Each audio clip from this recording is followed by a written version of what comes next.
second speaker for the day, CA Bharat Phatak. He's a ranker throughout in the SSC, LLB and India Private Limited. He has a 40 years experience in financial field, 30 years in investment management. He's a leading investment advisory firm. He's also received the CNBC TV 18 Financial Advisor Award, and now he's in a strategic tie-up with Scriptbox. Sorry. मैं now request CA Pranav Apte to felicitate CA Bharat Phatak.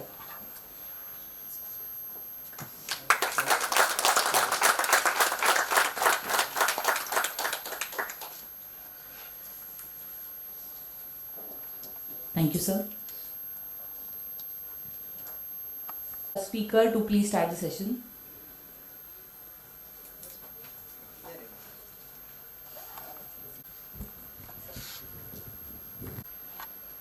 Good morning. Let me start with a little story. This is called the butterfly effect. And the butterfly effect is how one small change can create a very large change somewhere else in the world. So they say many of the predictors of a tornado can change simply by a butterfly waving its wings. It will create a small wave, it will go somewhere else, it will enlarge into something else and can change the parameters which can create a tornado somewhere else. The assassination of Archduke Ferdinand in 1914 started the World War I, and they say it happened just because the driver took a wrong turn. So they were supposed to go on a particular road, the driver missed the road, he took an internal lane, and in that internal lane the assassins were waiting. They bombed his car, they shot him with pistols. He was the prince of the Austria-Hungarian Empire, and to avenge that, Austria-Hungary along with Germany decided to invade Serbia. So had the driver not taken the wrong turn, it's possible that history could have followed a different course. It is also said that if Cleopatra's nose was shorter by 1 inch, it would not have triggered the fight between Julius Caesar and Mark Antony, and the history could have taken a different turn. When we look at connecting the dots in the future, it is nearly impossible. We all try to connect the dots in history and say what happened in the past and something similar can happen in the future. But the butterfly effect can come in between connecting the dots in the future. And hence, when we say that this is India's decade, it is based on certain parameters, certain observations, certain things which have happened in the world in the past. And if something similar can happen, I think India has the right to win over the next 10, 15, 20, 25 years. How does this relate with the capital markets? Is that if we have economic progress, if we encourage entrepreneurship, if India creates many large companies like what Japan did, like what Korea did, like what China did in the last 50 years, I think investors will make money, entrepreneurs will make money, and the country will progress. But there are certain structural factors that I want to attract your attention to, and this is the reason why I feel participation in the capital markets is going to be very important, because the dice is slanted or dice is tilted in India's favor. If we look at the analogy from football or hockey, it is like saying that we have a penalty stroke in favor of India. To convert it into a goal, we are going to need practice, we are going to need efforts, and we are going to need a little bit of luck. So please keep that in mind, that this can be India's decade provided the alignment of all these factors come in. Referring back to history,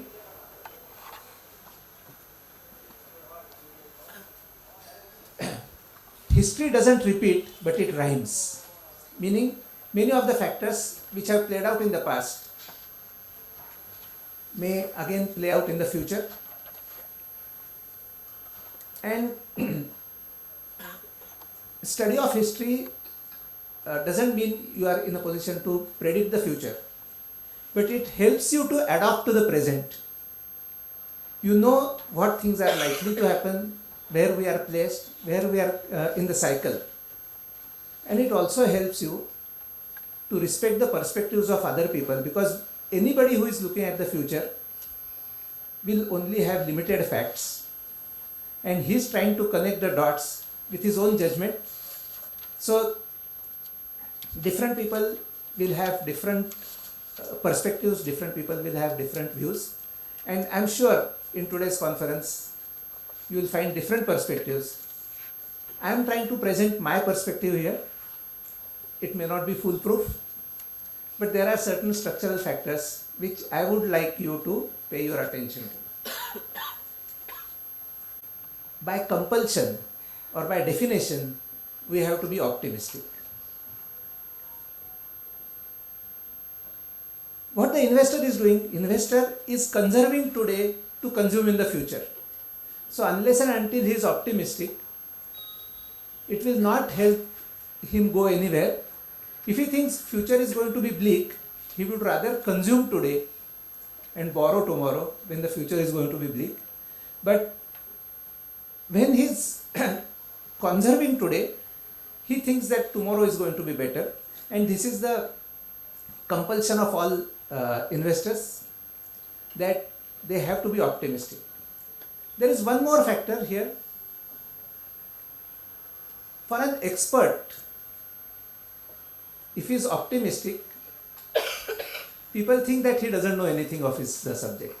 An expert has to look pessimistic, an expert has to criticize, and expert has to focus on various pitfalls which are there.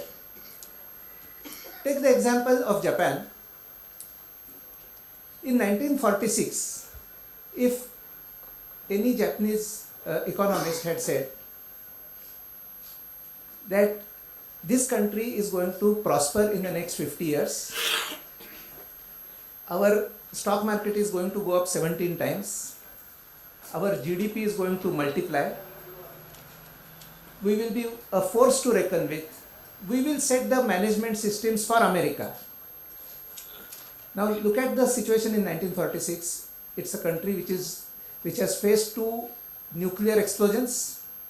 All its manufacturing has been totally demolished, totally destroyed. Then you have the famine of 1946 in Japan, where the per capita availability of food is only 800 calories per day. So many of us who want to lose weight would find it as an opportunity, but for everyone else it's a challenge. And at that time, to say that Japan is going to progress like this, if somebody had made that prediction, people would have taken him to the psychiatrist, most likely. So if there is optimism, it doesn't go well with expertise, and experts have to be pessimistic. But as an investor, so there is a conflict here. As an investor, I have to be optimistic, and as a student, I have to be pessimistic. I will try to balance both these challenges,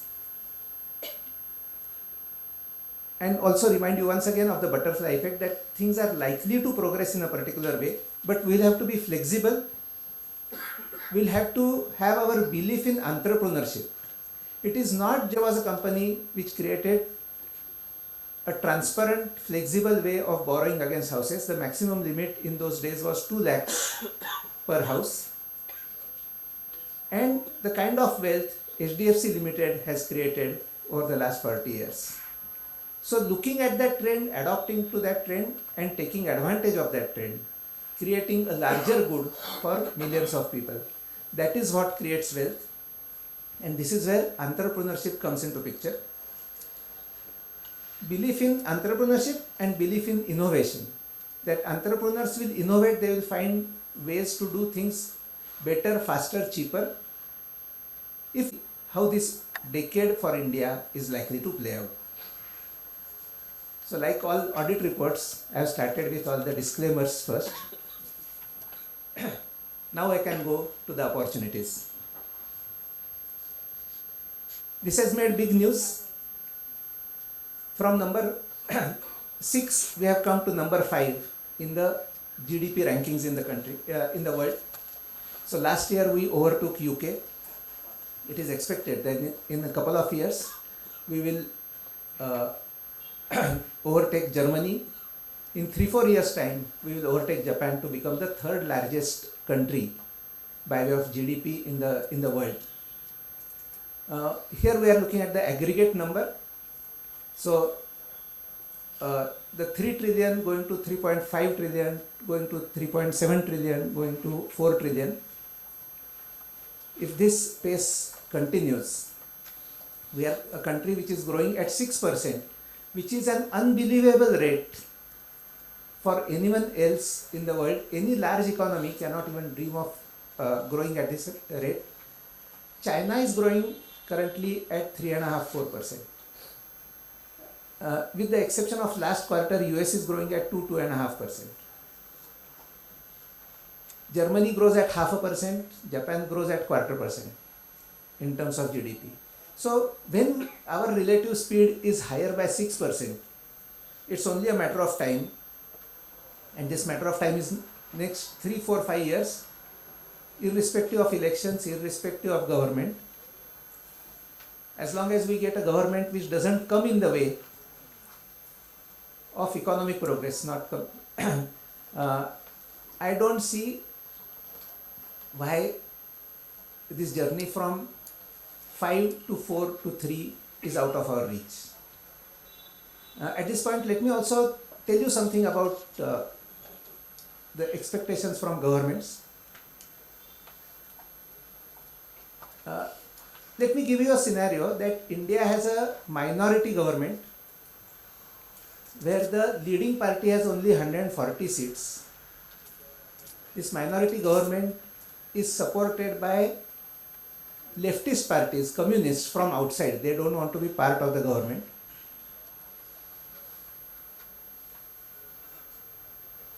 All of us know that economic reforms are out of the window. It is not possible that any economic reforms will take place.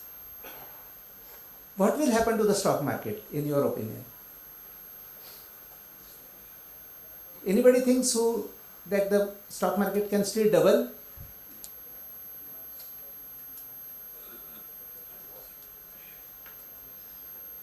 So this was the position at which India was in 2004.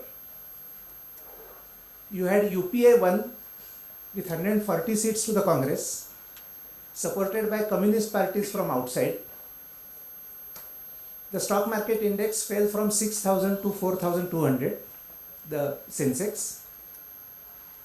By 2009, the index was at 16,000.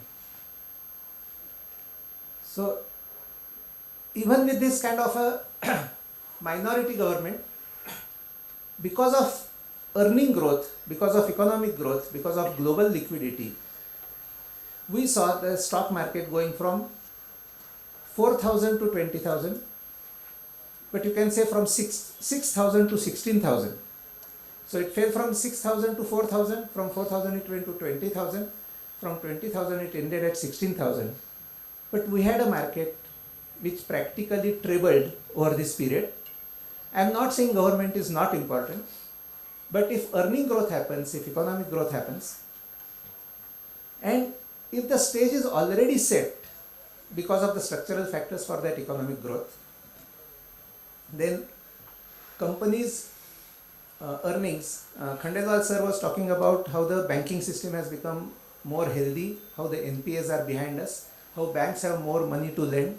how money is coming into the economy. Risk capital is coming into the economy through IPOs, through SIPs, through EPFO, participating in the capital market. So this is India's 401k movement, as they call it. US had this 401k movement where retirement funds started coming into the stock market in 1982, and the Dow Jones index went from 1200 to 12,000 over the next 20 years. So structurally, Indians who have always worshipped real estate and gold, rest of the money they were putting only in bank FDs, have woken up to the opportunities in the capital market, and they are putting $2 billion a month by way of SIPs into the market. This is bigger than what FI has put into the market. So if these factors come into play, if the structural factors come into play, and whatever reforms we have already done in the last 10 years, it is very difficult. They say you can push the toothpaste out of the tube, but you cannot put it back. So the reforms that we have done are of this nature, that even if the flywheel of those reforms continues to move, we are not going back. Like they used to say, after color TV, we are not going back to black and white TV. So similarly, these reforms, that flywheel is going to continue to benefit us in the times to come. So don't be too worried on the election front, don't be too worried on the political front. It is something which is out of our control. But what we can do is look at companies, look at the earnings growth, look at the revenue growth, look at what is reasonable price earning ratio, and continue to participate wherever there are opportunities. Believe in entrepreneurship, believe in innovation, believe in the power of equity. Now I come to the demographics, the structural factor number 1. The working age population is calculated as people in a country between the age of 15 and 64. So these are the working hands, those who can be employed, those who can work. The people below the age of 15 and above the age of 64 are considered the dependent population, while this is the working population, and the dependency ratio in India is at one of the lowest. We have more than 70% of our population in this 15 to 64 age group, and this situation is going to continue for the next 20 years. So even by 2043, the composition of our population will be tilted towards younger people. India's average age is 29, China is 39, US is 44, Europe is 55, Japan is 60.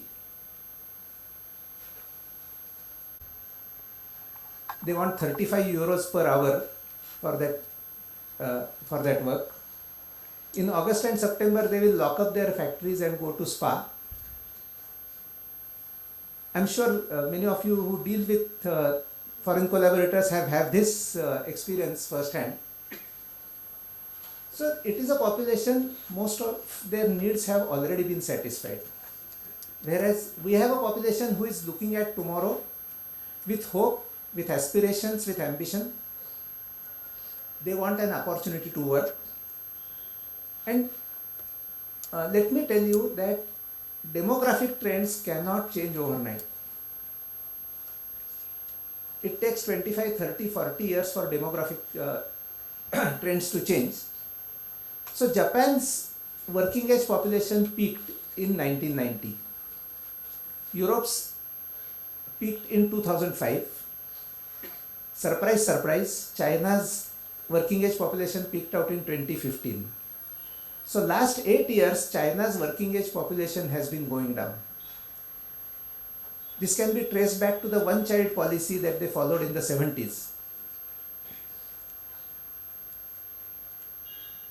So, one of the reasons why the China plus one policy many multinational companies are trying to follow.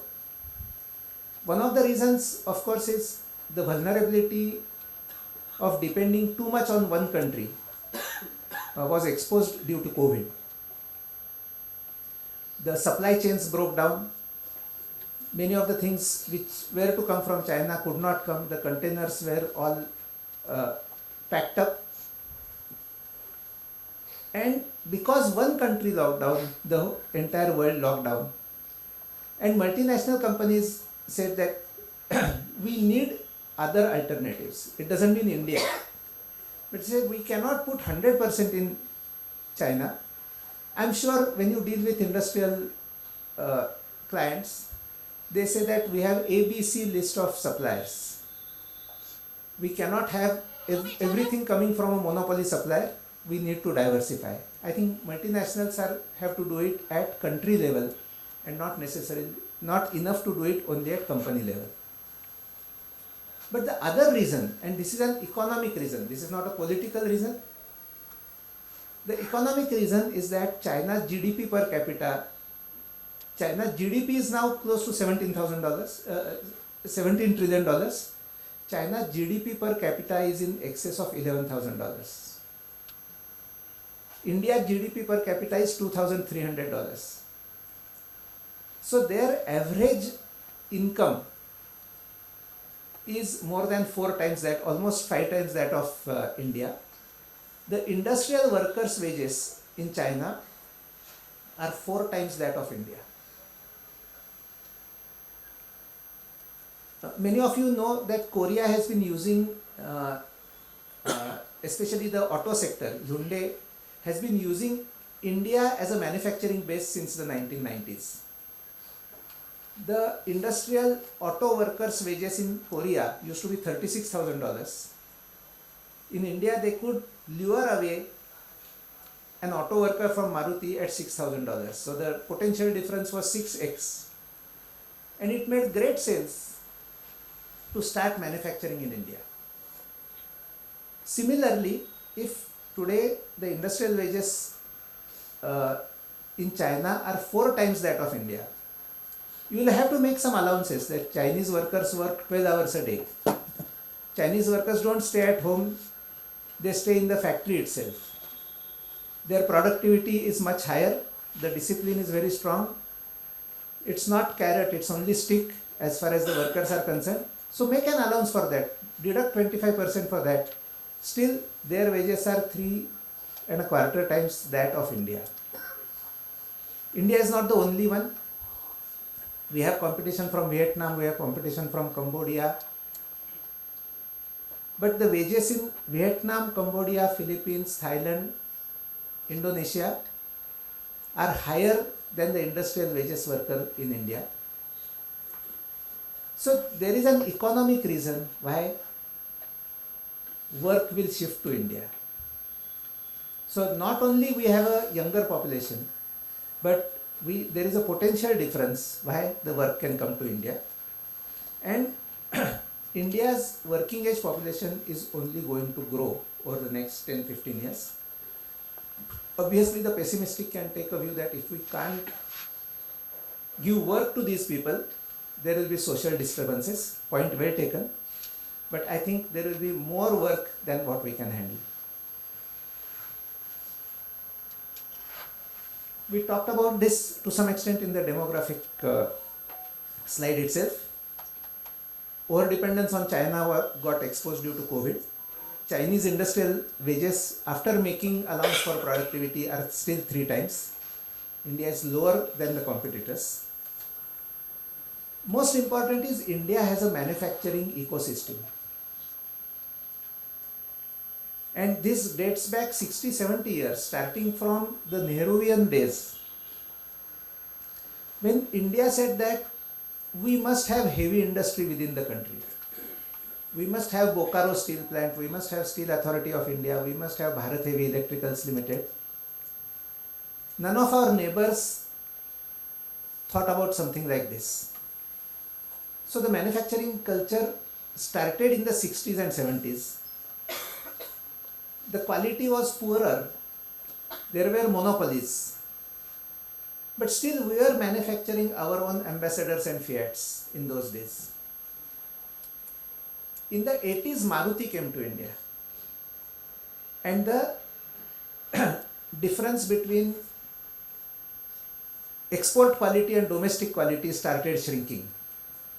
We started getting exposed to the global quality. 1991, the economy opened up. The Koreans came to India in that decade. American auto manufacturers came to India in that decade. German auto manufacturers are now well settled in India. So they have been coming here, setting up their plants in this country, and the quality system of our enterprises has been improving. We went from ISO 9000 to ISO 14000 to ISO 20000. I don't know what the current number is. But then there were OE audits through which the MNCs made sure that they will get good quality from Indian manufacturers. The Japanese manufacturers have been in India since the 80s. So even you can look at Mazda and Mitsubishi, Honda setting up their plants in the 80s. So this manufacturing culture, if you look at Pakistan, if you look at Sri Lanka, that manufacturing culture is not present, and you cannot create it overnight. So with this, I think we are on the threshold of exploiting some of the global opportunities. India's share of global merchandise exports today is only 2.5%. But this is where China was 20 years ago. When China peaked out, they were 16% of global merchandise exports. Manufacturing cannot suddenly scale up like services. In services, India has scaled up very well. In services, India has proved that our credibility is in place, Indians can be trusted. And now this can extend to manufacturing. If we can go from 2.5% of global exports, increasing 0.5% every year, to 7.5% of global exports over the next 10 years, then manufacturing resurgence in India is what we will be able to see. Currently, services contribute 65% of our GDP. Agriculture contributes about 13% of our GDP, and manufacturing is limited only to 16%. There always has been an aspiration and ambition that manufacturing can go to 25%, 26%, 27% of India's GDP. But I think that movement is around the corner for us. 0.5% of global merchandise exports in today's terms is about $120 billion. $120 billion is close to 3% of our GDP. So if we are able to start adding that, our GDP starts accelerating by 1.5 to 2.5%. And unlike services, when you get revenue of $120 billion into the country, you also get FDI of $120 billion in the country, because you need to set up a manufacturing plant. You will need brownfield plants, you will need greenfield plants, you will need to expand the manufacturing capacity, for which equivalent amount of FDI starts coming into India. That helps our currency to remain stable, that helps to keep our balance of payment, the current account deficit, to remain in place. So I think resurgence of manufacturing is one theme which we cannot ignore. There are 3-4 additional factors which help this. Was a landmark watershed budget as far as the company tax rates are concerned. So now corporate tax in India is below 25%. Look at the situation earlier than that, we were at 35%.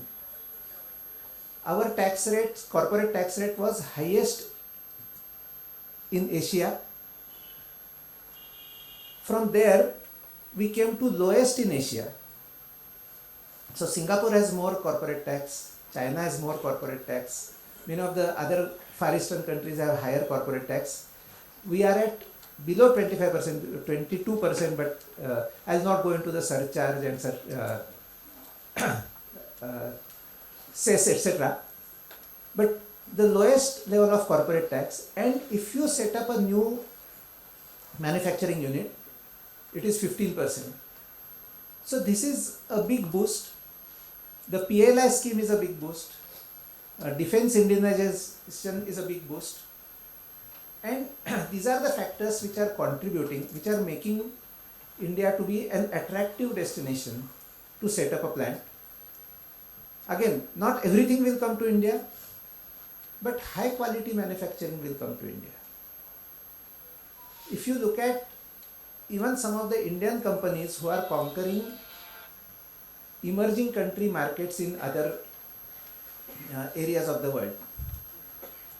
Take Bajaj Auto's example, that with two-wheeler exports, in Africa Bajaj is the preferred brand, in South America Bajaj is the preferred brand.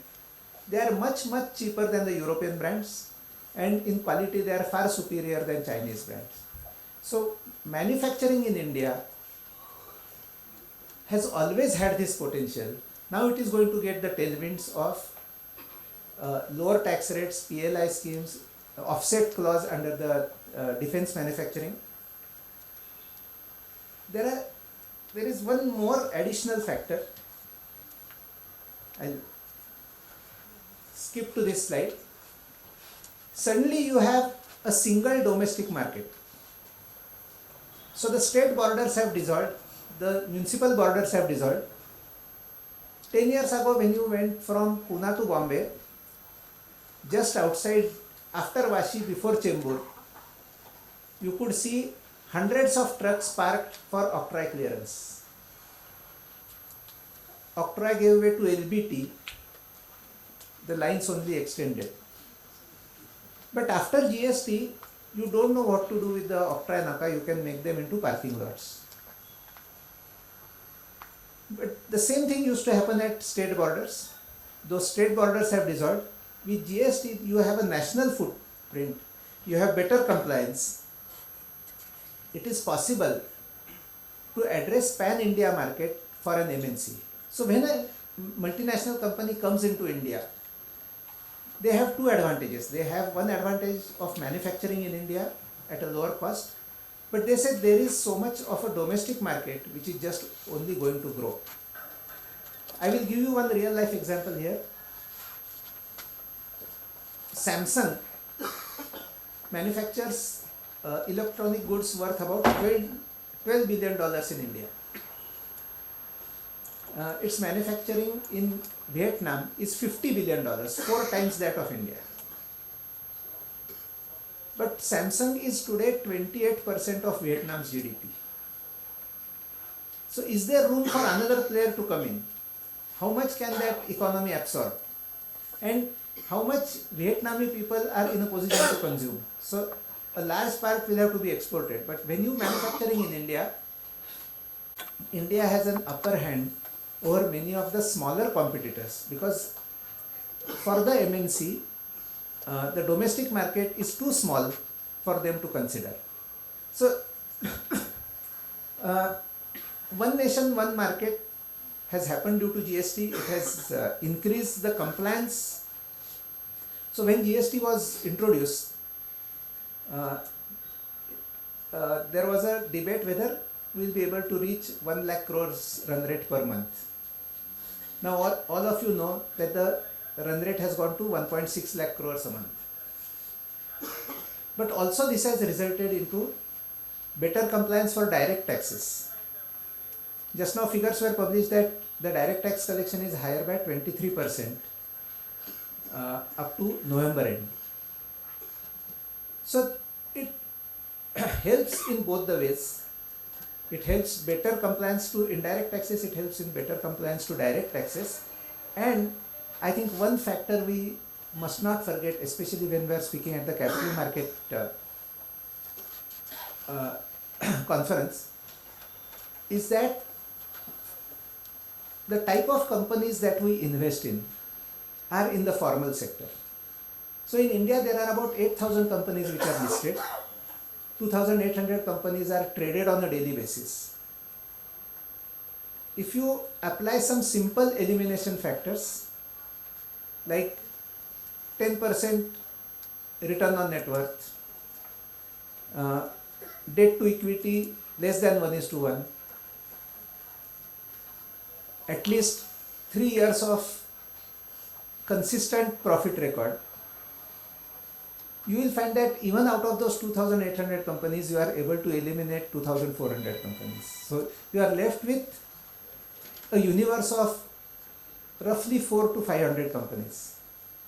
If you look at all the mutual funds, if you look at the indexes, if you look at AIFs, you will find that their investment universe is limited to these 500 companies. And these are the 500 companies which are listed on the stock market.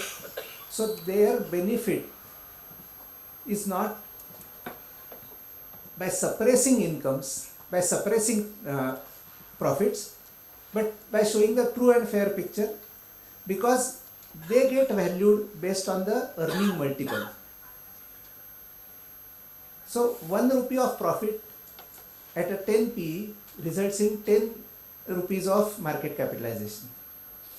So these are not the companies, these 500, 600 companies, they will not dodge the compliance. Actually, they are compliant, they have the wherewithal, they have the capital for compliance, and the move which happens from informal to formal will benefit these companies. So when we look at the stock market, we are looking at the top 500 companies in the country, and I think their benefit from GST, their benefit from taxes, their accessibility of capital, their accessibility of technology is going to be much higher.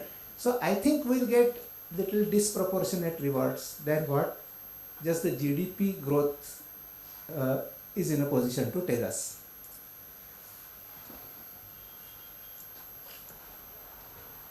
Other big things which have happened in India is the growth in infrastructure. One of the key problems in India after many of the opportunities that we talked about is the high cost of logistics. So in the Indian situation, the cost of freight, cost of warehousing is much higher than many other countries, and with productive infrastructure investment, we are in a position to bring this down. I will just illustrate this with the example of the dedicated freight corridor. Anywhere in the world, the cheapest mode of transport is waterways. The second cheapest is railroads. Then road transport comes into the picture. In India, we have been living with a paradox. Passengers and goods share the same rail track network. The paradox is not sharing this network. The paradox is that passengers have the priority, but passengers have to be subsidized. So if the ticket rates go up, politically it becomes little difficult for any government. So you have to subsidize them, you have to give them priority. The entire load goes on the freight traffic. So freight traffic becomes expensive and it gets delayed. So for a freight train, the distance from Delhi to Bombay, it takes 80 hours. Now, the dedicated freight corridor from the hinterlands of Delhi, connecting all the ports in Gujarat and coming to the ports in Bombay, is nearing completion. This is the western corridor of the dedicated freight corridor. When that happens, you will be able to separate, this will be dedicated only for freight, and the travel time from Delhi to the port will be cut down from 80 hours to 32 hours. So there will be a 60% reduction in the traveling time. There are other factors which will favor this. One factor is that you can have 2 kilometer long trains on this track, because for scheduling the length of the train does not matter that much.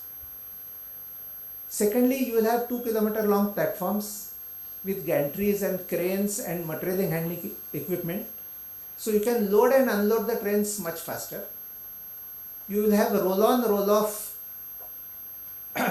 wagons, which means the trucks can drive into the train, go to the destination and drive to the last mile connectivity. And there will be double stacking, because the tracks are new, they are built to a different specification. There is double stacking on these wagons, so instead of one container they can carry 2 containers. Arithmetic shows that the throughput of this system can go up 6 to 8 times. With all the deductions for manageability, even if we go 3 times, 4 times, it will mean that it is cheaper for imports, it is cheaper for exports, the industry gets connected to the ports, and our roads become less risky, because number of trucks which are there on the road get reduced. So I think dedicated freight corridor is a big boost. Similar corridors are planned north, south. Also there is an eastern corridor which is there.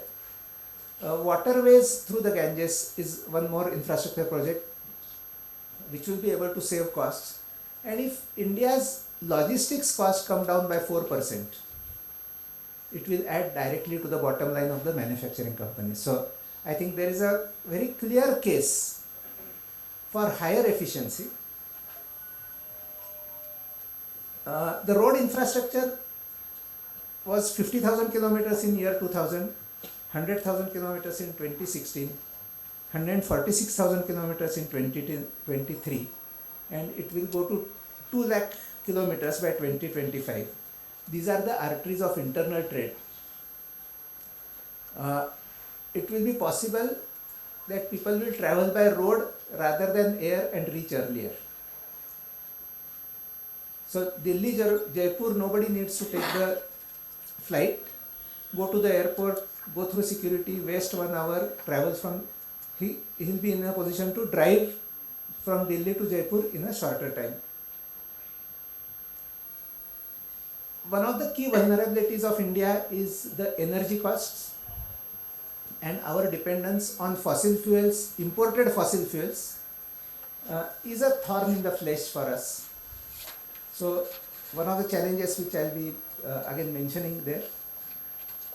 Now if we are a country which is so fortunate that we have sunlight for 270 days in a year, and we have sunlight from 8 o'clock in the morning to 4 o'clock in the evening, from which we can get the power. Very few countries, all European countries, you can imagine how much less solar power they get. So we are in this fortunate situation. It comes to us for free. There is no import cost for sunlight, and the sunlight itself will be able to convert into energy. The solar capacity in 2020 was 34 gigawatts. By 2023 it has gone to 66 gigawatts. And we are also working on ethanol, green hydrogen. Let me tell you, even ethanol and green hydrogen are solar power. Only thing is the plants convert it. Plants convert the solar light into hydrocarbons, carbohydrates, then hydrocarbons. So that is also solar energy, and India has abundance of solar energy. So currently 30% of our requirements, energy requirements, are fulfilled by non-conventional energy.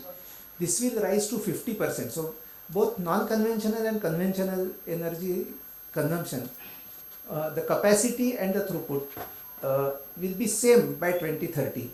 And I think this is going to be a big boost for our current account deficit. This is going to be a big boost for our energy dependence, and from a strategic standpoint also our over dependence on some of the global factors. We have talked about the GST single market. How do you know somebody you meet on the road, you see in the shop, who is a non-resident, who has travelled from America, who has travelled from UK to meet his relatives here? So very simple way of finding out is somebody who is paying by currency is a non-resident. All the residents, whether they are literate or not, they are using UPI for their payments. It's a giant leap for India. In number of transactions, India is bigger than UK, US, China put together. This becomes frictionless transfer of money. I remember when I started in the capital market, this was the year 94, recently set up. Canara Bank was the clearing banker for National Stock Exchange. And the payout would happen from their Fort branch. In Bombay, only the branches in the Fort area were eligible for high value clearance. So even within Bombay, if you deposited the check at Borivali or Vasai, it would take 2 days to clear. We opened an account in Pune in Canara Bank because NSE was making the payout at Canara Bank in Bombay, and they would charge us for telegraphic transfer and transfer the money 2 days after the payout which happened in Bombay. Anybody who deposited an outstation check had to wait for 10 days, 12 days, 15 days. And as accountants and auditors, we have to look at all the reconciliation for those checks. Now it has become frictionless. My watchman tells me कि साहब वो salary जो है वो जीपे से दे दो, तो मेरी फैमिली यूपी में तुरंत उसके पास पहुंच जाता है. Now this frictionless and the high rate of adoption, like I said, even illiterate people understand where the money comes from, and they are possibly smarter than all of us. So everybody is using digital payments, and it is not just the novelty of digital payments, it is the velocity of money which increases. When the inventory turns in a particular company, the working capital efficiency in a particular company goes up. So instead of 8 inventory turns in a year, if a company is able to make 12 inventory turns, the working capital requirement shrinks, cash flow improves, profitability improves, and their profit because of this efficiency. So that was as far as the inventory is concerned. The same applies to money.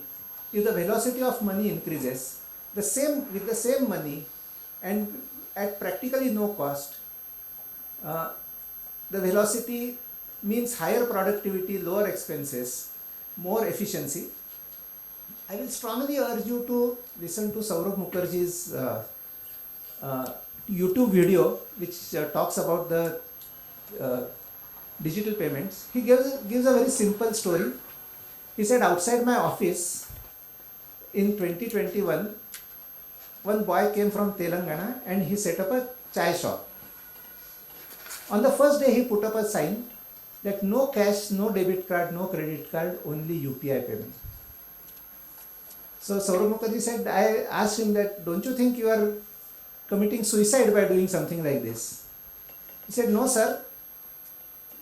When somebody gives me 50 rupees note, my time goes away in giving him change.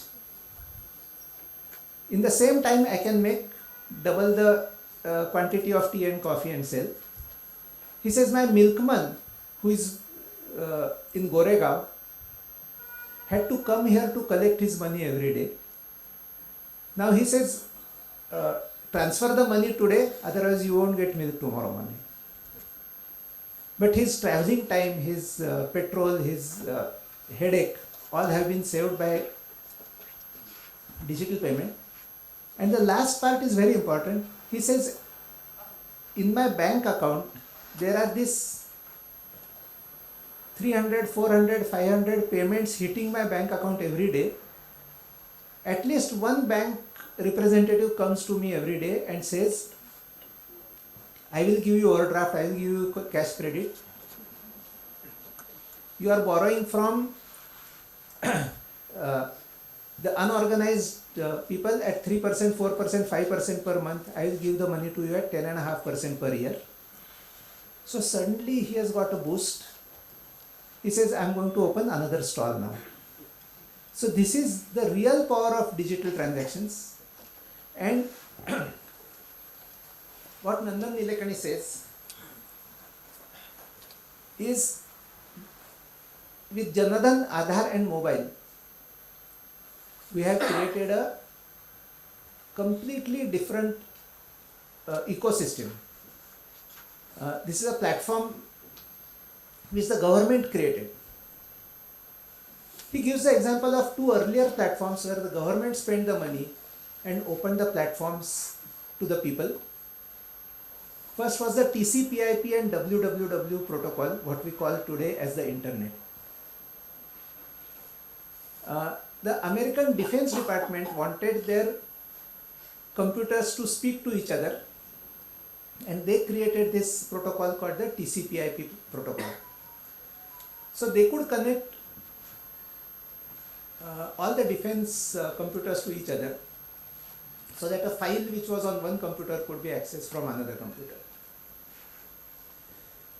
Then the Europeans came into the game.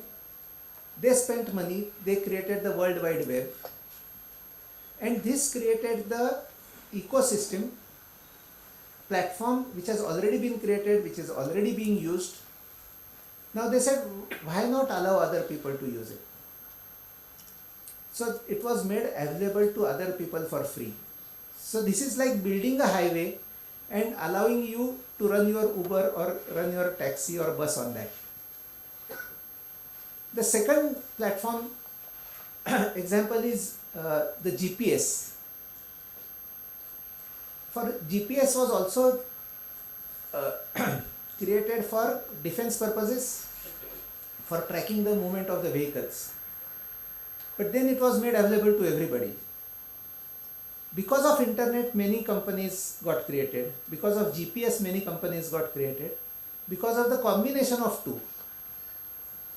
So when you look at Uber, Uber is a combination of internet and GPS. You can find the location, you can find the order, you can how to find a taxi is a problem, how to find a customer is a problem. Both problems are solved, and where to go, that problem is solved. The Janadhan Aadhaar mobile platform, Nandan Nilekani asserts, is a platform of this potential. It not only tells us what you can do, but who is doing it. So it has given identity to the person. This identity itself was missing. It has given, Aadhaar has given that identity, mobile has given that access, and Janadhan has given the payment facility. So you will find 1,000 businesses blooming, and with the availability of risk capital in the startup ecosystem, many of these businesses are going to get funded. So I think our imagination may not be able to grasp the kind of potential that this jam trinity will give us. And Nandan believes that India is going from a data poor country to a data rich country. We all worry about data privacy, but one of the factors is many people will start knowing their own data which earlier they could not find. To give you the tea stall vendor's example, he could not prove his turnover to the bank earlier. Now he has a proof of his turnover. So he now has a validation, he has a proof, evidence of his own data. So in a way he has become data rich and it is going to open doors for him.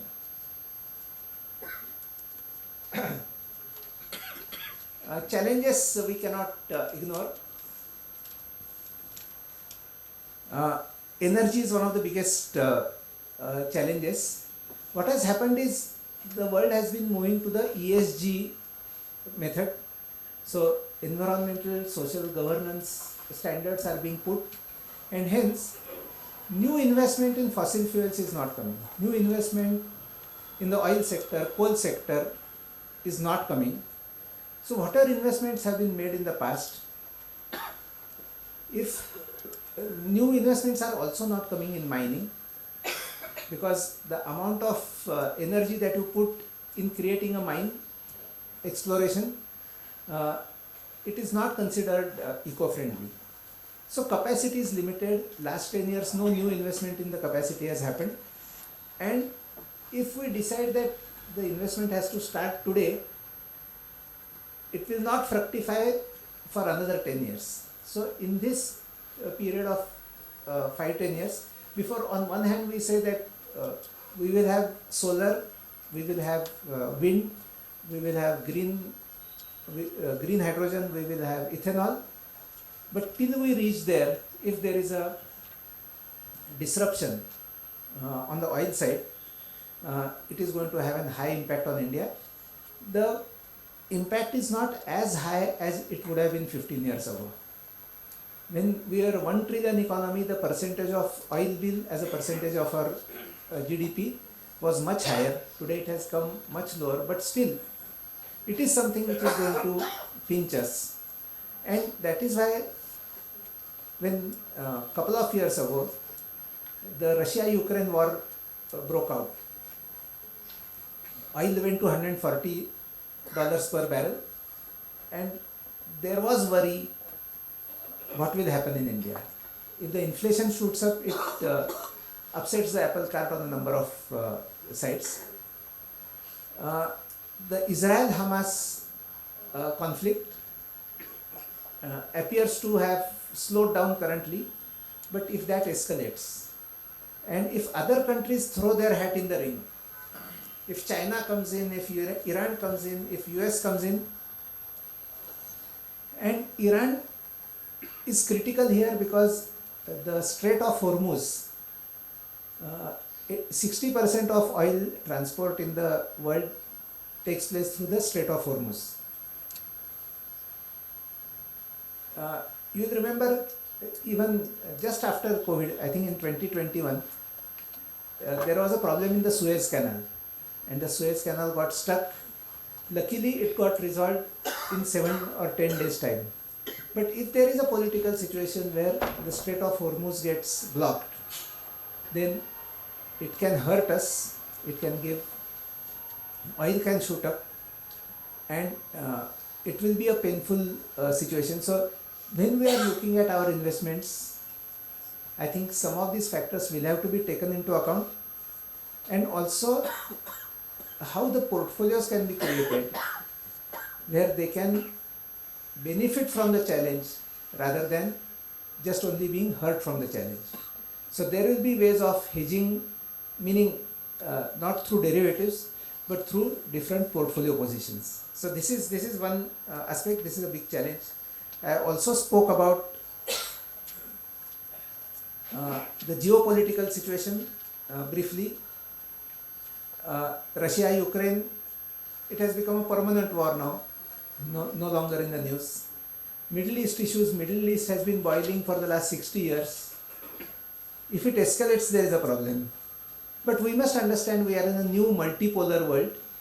So earlier the world was very easy to define. US was a consumer, China was the supplier. Now China will also become a consumer. China will have political ambitions. Any country which is number 2 always wants to be the number 1. And it will throw its weight. It will create pressures in different ways. So new alignments will have to happen. We'll have to protect our sovereignty on one end, at the same time be part of different combinations there, new alignments will have to happen. If this is not done, countries face great economic stress if the geopolitical situation worsens. I'll give you one example here to drive home my point. In 1991, India's GDP was $260 billion. So it is up 12 times in the last 30 years. Russia's GDP at that time was $520 billion. Today, Russia's GDP is lower than that of India. Russia is at $2.2 trillion. India is at $3.7 trillion. Now, Russia has all the oil that it needs. It exports oil. Russia has the largest nuclear arsenal in the world. It has more nuclear weapons than what America has. In technology, Russia is not behind. It can hack any computer. It can influence even the American election. But with all that, why India's growth is higher, why India has progressed from half of Russia to 1.5 times that of Russia, and the reason is very simple. Russia has been engaging in number of political annexations, trying to take over Crimea, trying to take over Chechnya, trying to take over Ukraine. And when war happens, economic progress for a country as a whole takes a back seat. So, in a multipolar world, so far we have seen that India has been able to maintain its stature. It has been friends with the West, it has been friends with Russia, it has been friends with the Middle East, and it has been looked upon to provide some amount of leadership in these areas. If we are able to continue that, this challenge may not be as harsh as it can become otherwise. But please remember, this can come in an unpredictable form, and this is a challenge which we cannot overlook. Challenge number 3 is global recession. Till October 22, the din and the buzz around global recession was very high. It seems to have quietened down to some extent in the last 2 months. But I don't think this is a problem which is going to go away. 50 years of money printing. So 15th of August 1971, America broke the bond between gold and the US dollar. Till that time, the US dollar was backed by gold. Any of you know why the dollar is called the greenback? It is a parody or a spoof on the American dollar. They say it is now backed by the green ink on the back.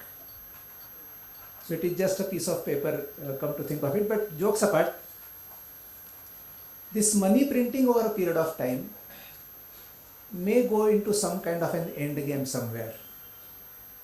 The inflation genie has come out of the bottle. It is very difficult to put him back into the bottle. So they had 0.5% inflation. It went to 8%. It is now 3-4%. But it is not going back to 0.5%. And this pinches, they may have some reversion to the mean. But I don't think the problem has ended forever.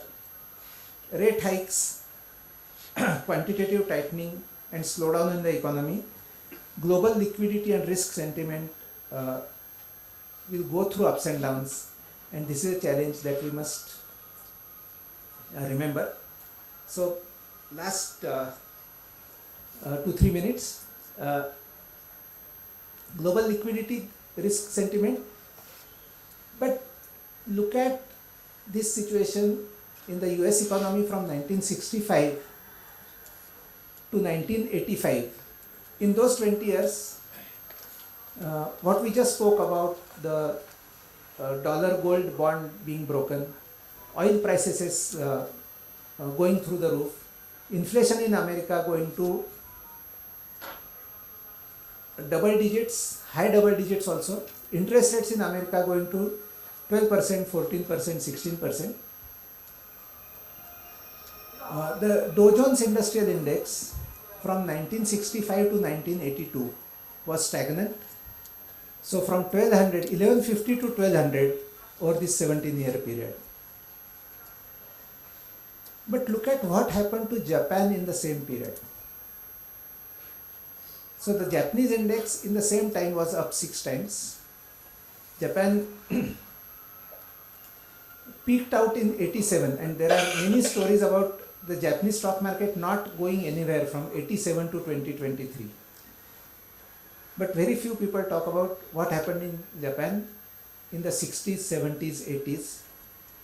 And if we get our game right, this is a chance for India.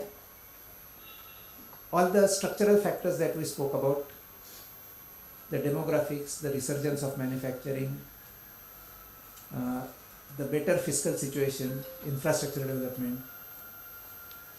So there is certainly a penalty stroke in favor of India.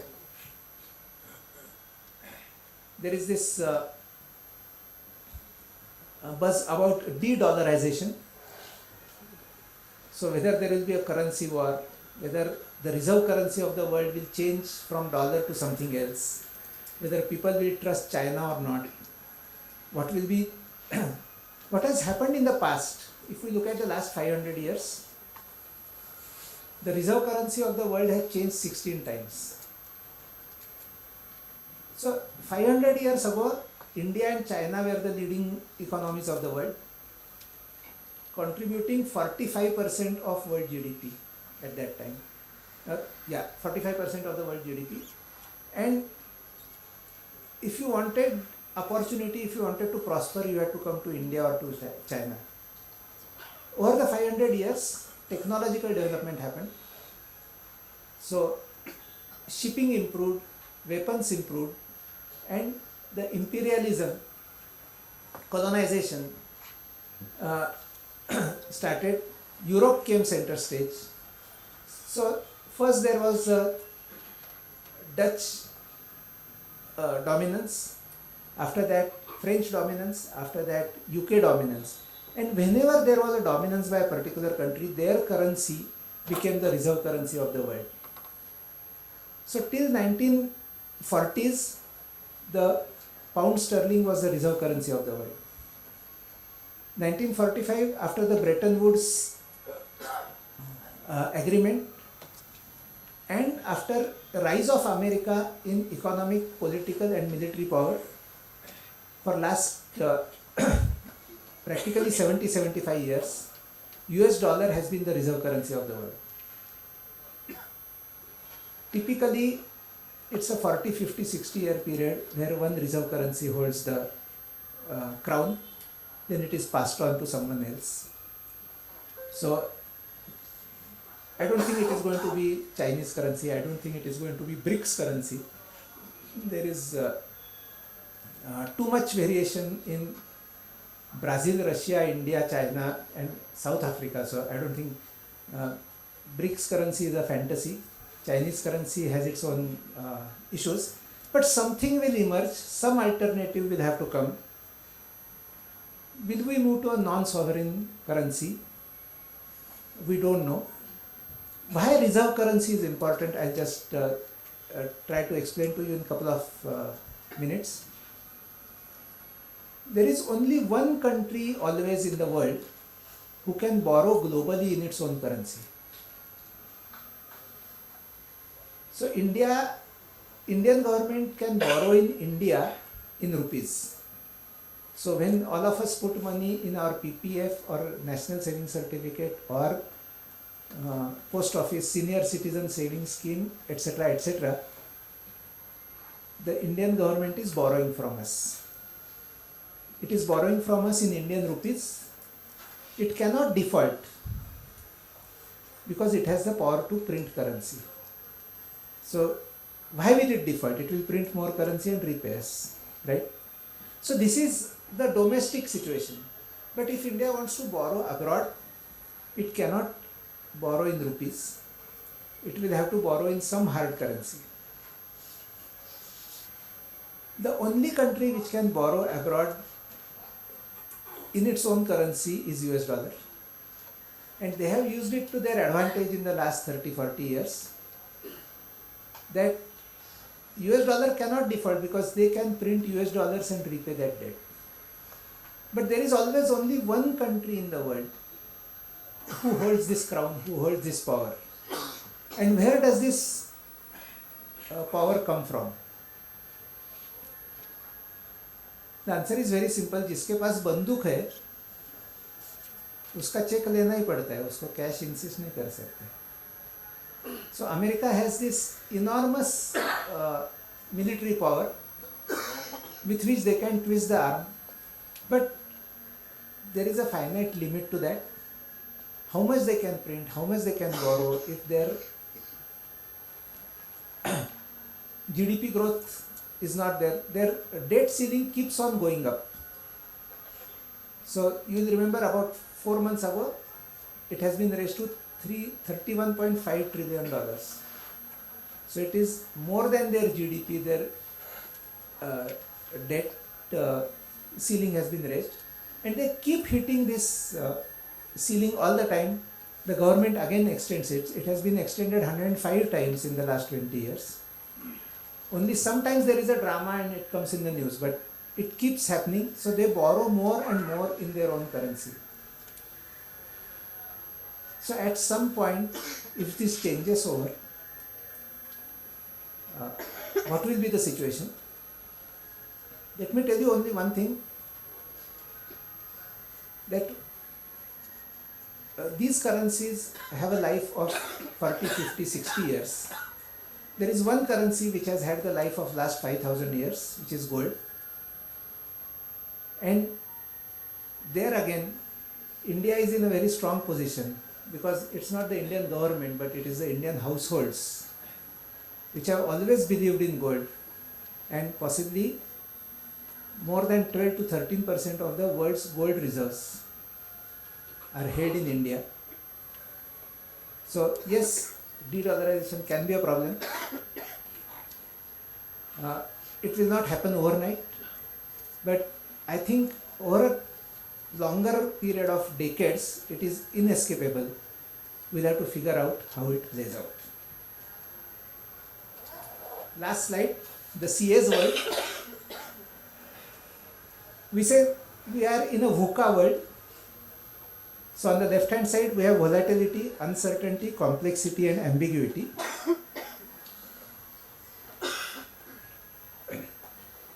On the right hand side, CAs can take care of this by vision, understanding, compliance and agility. And that is why it is always a pleasure to come here and speak to an audience of CAs. CAs are the people who can count. So Warren Buffett has a famous quote. He says there are 3 types of people in the world: those who can count and those who cannot.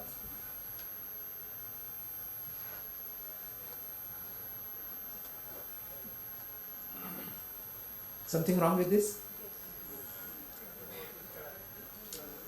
So only this audience says that, oh, there are only 2 types. Everyone else just nods their head. So CAs are the people who can count, and CAs are the people on which the country can count. Thank you. Any question answers are welcome. Yeah.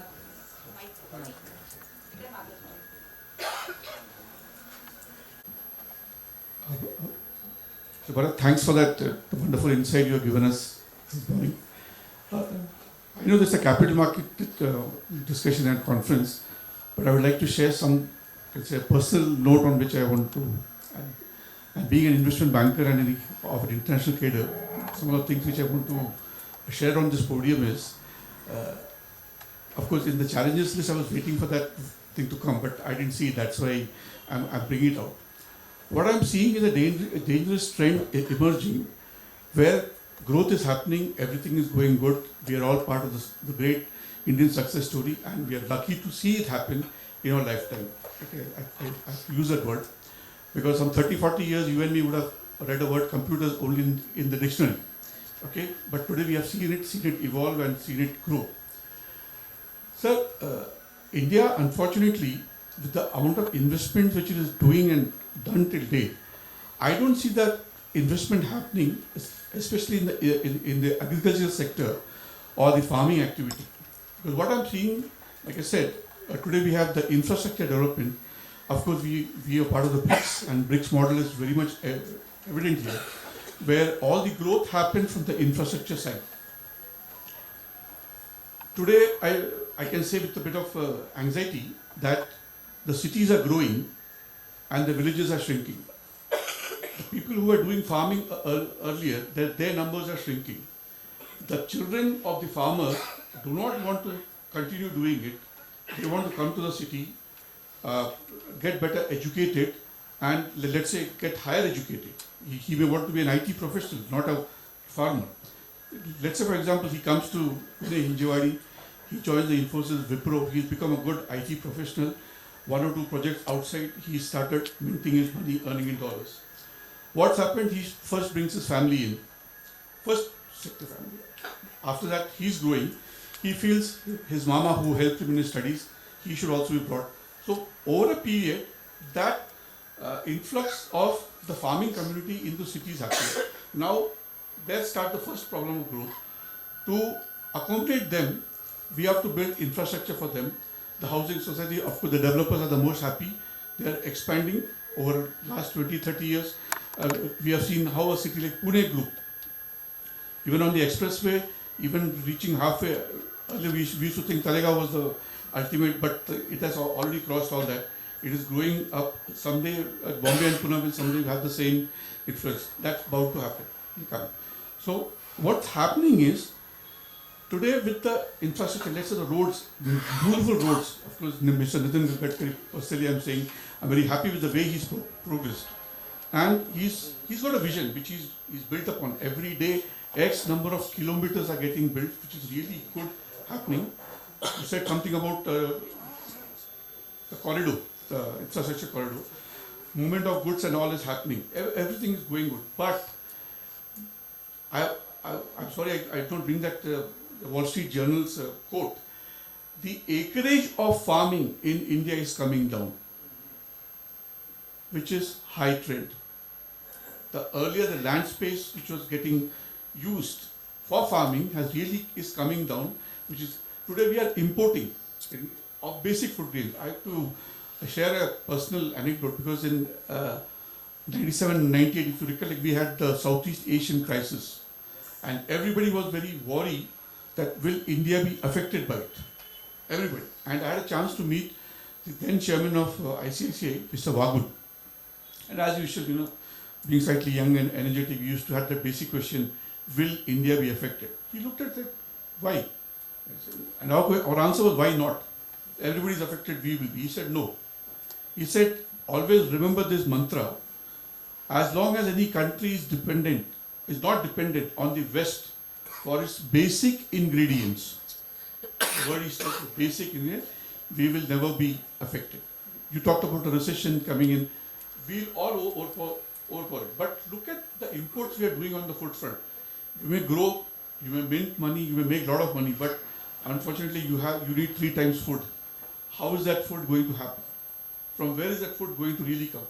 Every year, when the budget comes, I look into that area for the last 5, 6 years. What is the investment happening? As an investment banker, globally, I'm saying, I don't see investors wanting to invest into India agro sector or India. They said, you people are not equipped.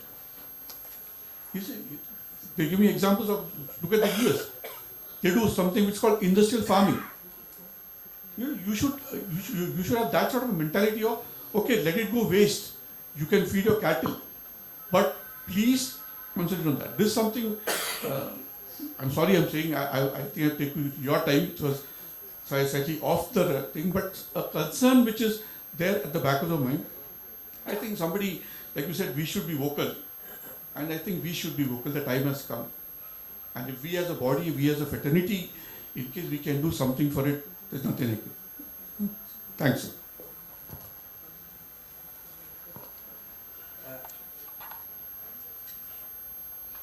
Hello. Yeah. Very, very valid points. And so there are certain aspects to that. If you look at the US, for example, only 4% or less than 4% of the population is in farming.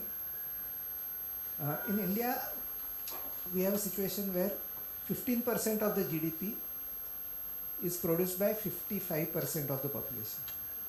So that is in agriculture. And if 55 goes to 50, 50 goes to 45, in my way of thinking, we are benefited rather than hurt. So I think urbanization is a fact of life. Urbanization is going to happen, and for industry as well as for services, some concentration of infrastructure is required. If people from the rural area find better opportunities in the urban area, at an aggregate level it is a positive. I fully agree that we cannot ignore agriculture, but if we can go from 55% people creating that agriculture to 35% over the next 20 years, I don't think we'll be disturbing our food bowl to that extent. Of course, warehousing, logistics, cold chain, market reforms, the farmers will not go into that. But private sector investment into farming, controversial subject, cooperative movement, there can be various ways of doing it. I'm sure the concern is definitely there, and I feel that it will get addressed.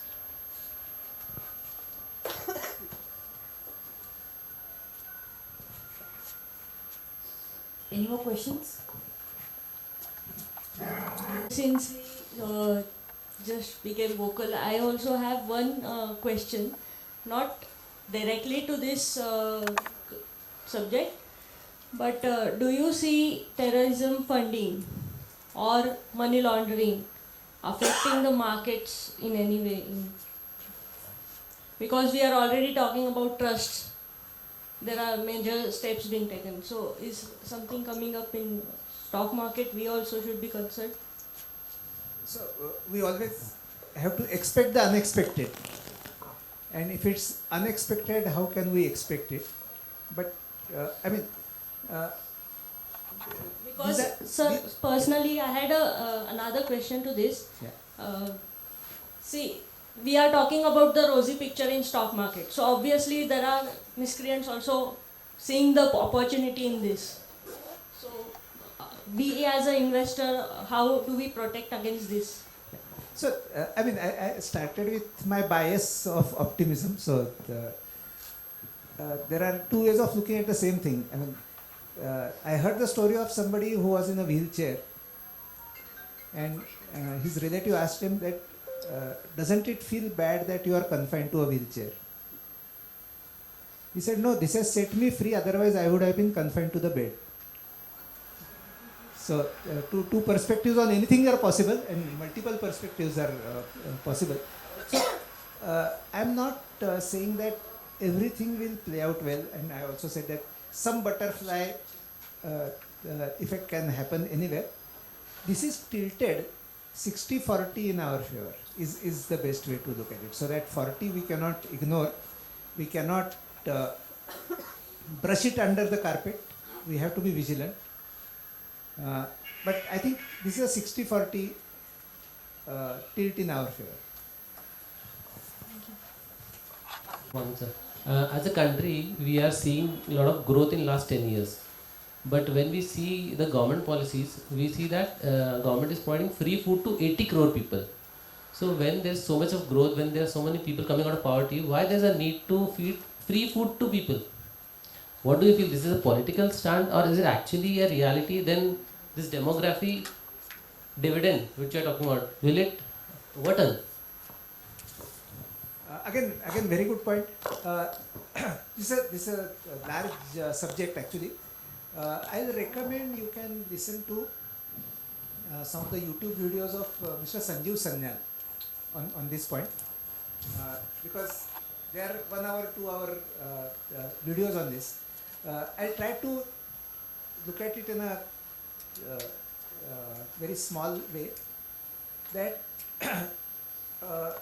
equality or inequality of income versus supporting the people who need help are two different things. And for a growing economy, you cannot get equality, but you are able to help people at the bottom of the pyramid. And on the food part also, let's keep in mind, I mean, again, it can be completely different than what we spoke a couple of minutes ago, is that the buffer stocks in India were ballooning, and we were feeding the pests with that. The grain was decaying, and then the thought is, why can it not be given to the people?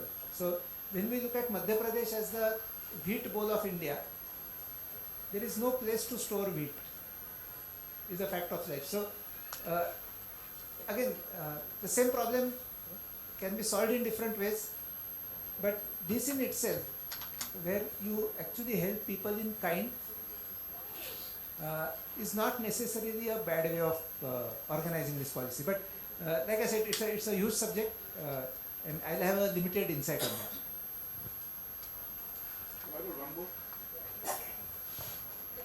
I really wanted to say, again a personal opinion. We're discussing growth, and therefore we can have an inclusive, let's say, discussion on that. I see growth as a model can come up especially in the Indian scenario, through the MFIs. You know, I am a great proponent of this, what the Grameen Bank did in Bangladesh. That was where, it has really helped. You can say it's not only the lower strata of the society, it had done something called the women empowerment and really helped people need. And today, because I deal in those sectors, the recovery rate, imagine, sir, it is around 98 to 99%.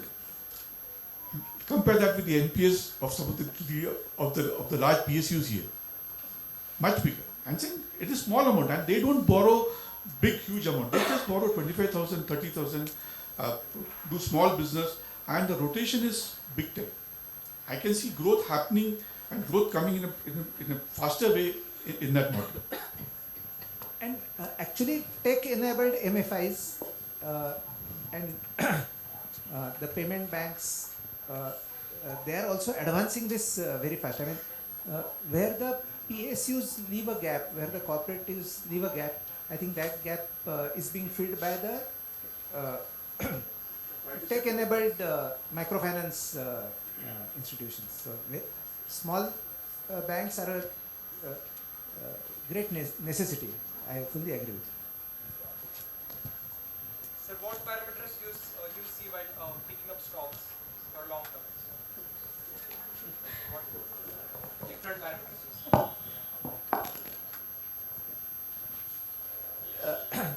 Again, they say there are 1,000 ways to be smart and 1,000,000 ways to be dumb. So there can be different ways of picking up stocks, and somebody who is not able to give a lot of time for researching the companies, he should follow the science of exclusion rather than the art of inclusion. And I'll try to describe this a little differently, that you decide what you don't want. So if a company is heavily borrowing, you say, I don't want that company. So debt equity ratio can be one of the filters, and you have now free tools like Screener. You can use them. You say, I want debt equity ratio of less than so and so. Then the second thing is this company creating creating economic value? So the cost of equity versus the return on equity. If the return on equity is high, many people tend to believe that equity is a free capital. It is not. It is more expensive than debt. And if I am creating a value which is higher than my cost of equity, but let's keep it simple, at least double digit ROE कर रहा है कि नहीं, debt to equity ज़्यादा है कि नहीं. Third aspect which I just discussed some time back, at least 5 years of consistent profit track record or positive cash flow track record. If you apply these three filters, you will come to, you will be surprised, a selection of less than 100 companies. Now within that, two things, I mean, if you are interested in this, you can say that, let me try to understand the business model, revenue model of that company, how it makes money and why that cash flow will grow. So what are the growth opportunities, what is the competitive situation in that industry, competitive situation for that company. And then the last thing obviously will be, is the price justified? Am I paying too high a price to buy this company? Because the greatest of companies, if I pay too high a price, I'll be better off in a bank FD. Does it, yeah.